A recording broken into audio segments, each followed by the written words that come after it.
You cannot pet the doggo in this game, but that's because you are the doggo. Also, divine incarnation of a goddess in the sun, but primarily doggo. Alright, kidding aside, it might surprise you to learn that despite this being the most successful commercially of the games I'm covering for this month, it's actually the one I've had the least hands-on experience with. I completely missed its run on PS2 and its many subsequent ports up until I picked up the HD port on Steam, which is where the footage you'll be seeing today comes from. So this was a learning experience for me as well. Let's take a closer look today at Clover Studios' Okami.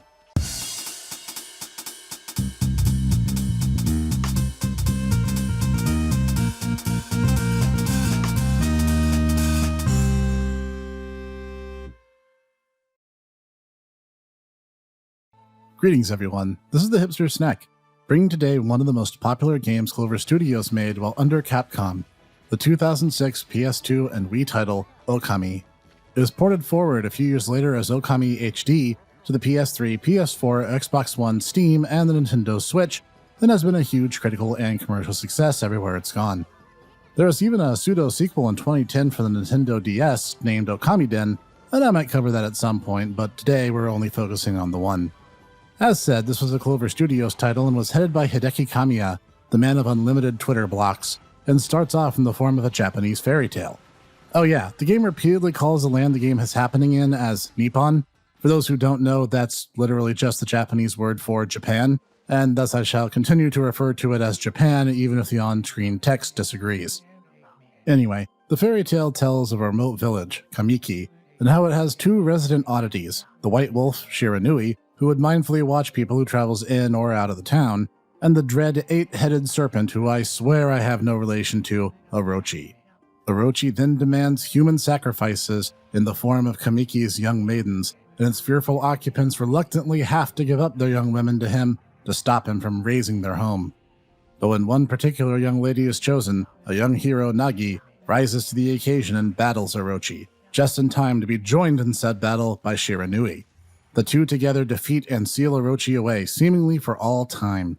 However, much time has passed since then, and careless people who believe the tale only a myth accidentally unseat Orochi's seal and return darkness to the world, necessitating the arrival of the Okami Amaterasu. Under the guidance of provocative wood sprite Sakuya and the inch-tall artist Isun, Amaterasu sets out to destroy the monsters threatening the world and set back to rights the things that have been unbalanced.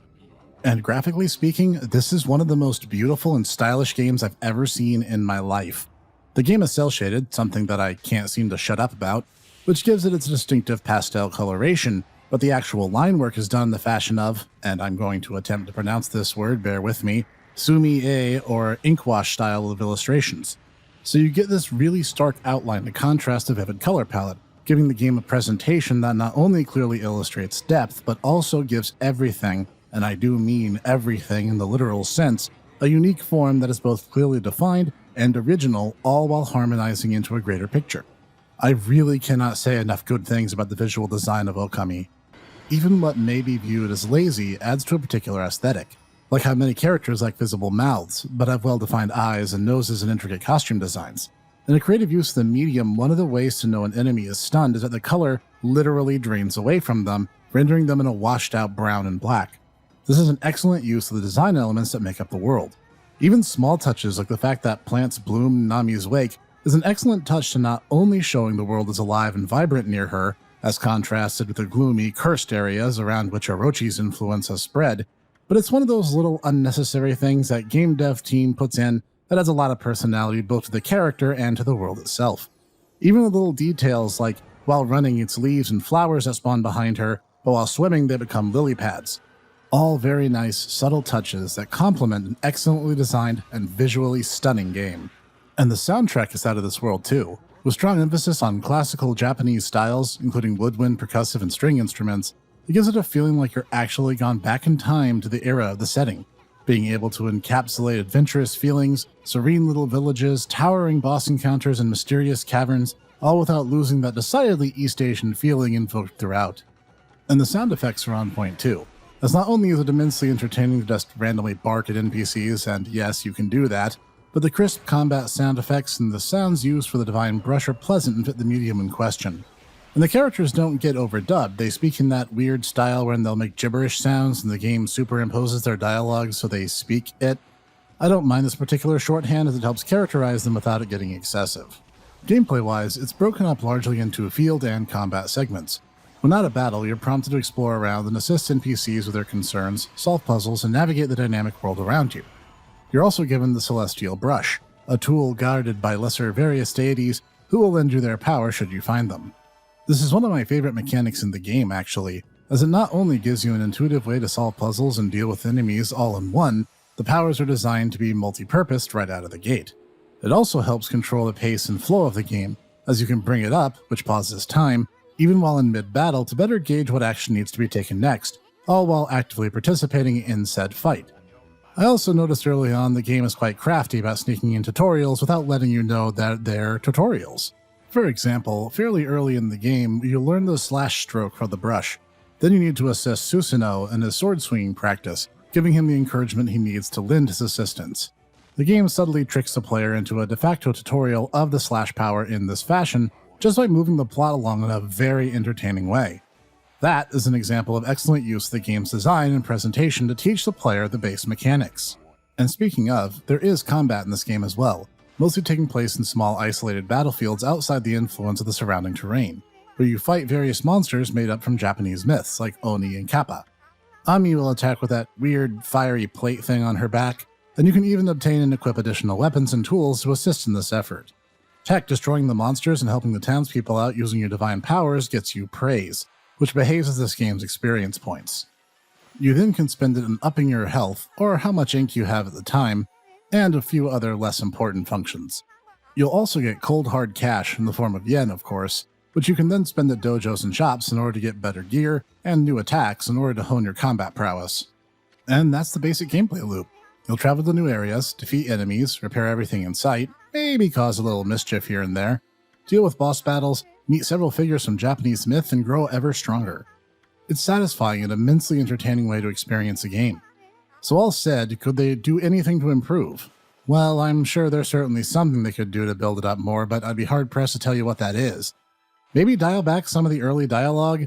It does take about 15 to 20 minutes to actually start playing once you hit new game, but that is nitpicky and a lot of people will likely appreciate getting more cultural context for the sake of the story.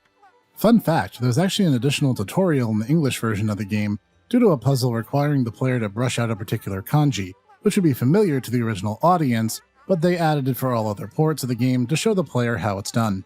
A nice gesture taken to ensure the game doesn't become frustrating to people who lack cultural background.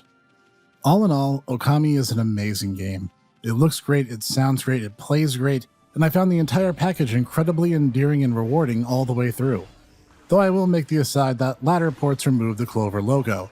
And I'm sorry Capcom, that is just immensely disrespectful when you're trying to deny it, and it doesn't change the fact that Clover was a cult classic producing machine and you're poor for having lost them.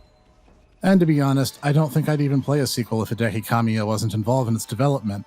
And given the prideful way Capcom has allowed entire franchises to stagnate and die for less than the perceived insult that was Platinum Games' existence, I just don't see it happening.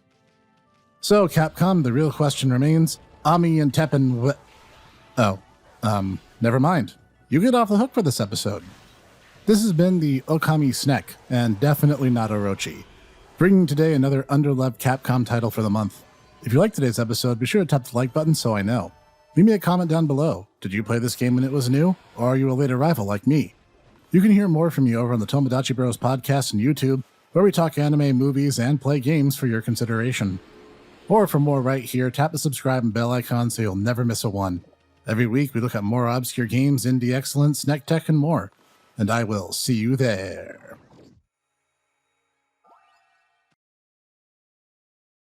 Hey everyone, thanks for watching. And if you're still watching, I just wanted to let you guys know that I wanted to extend a big thank you to all my viewers for helping us recently break the 250 subs milestone. That is crazy to me. The fact that we did it so quickly is all thanks to you and you guys supporting me, and it means the world to me. So I want to give a little something back in return. Between now and the time we hit the 500 subs mark, both on my YouTube discussion page tab and over at my Twitter at Hipster Snek, there is now an open AMA or Ask Me Anything where you guys can ask as many questions as you want. When we hit the 500 subs mark, I will sit down, make the video, and answer every question that doesn't get me banned off YouTube. The posts are already there and pinned, awaiting your input. I'm curious to see what you guys are curious about.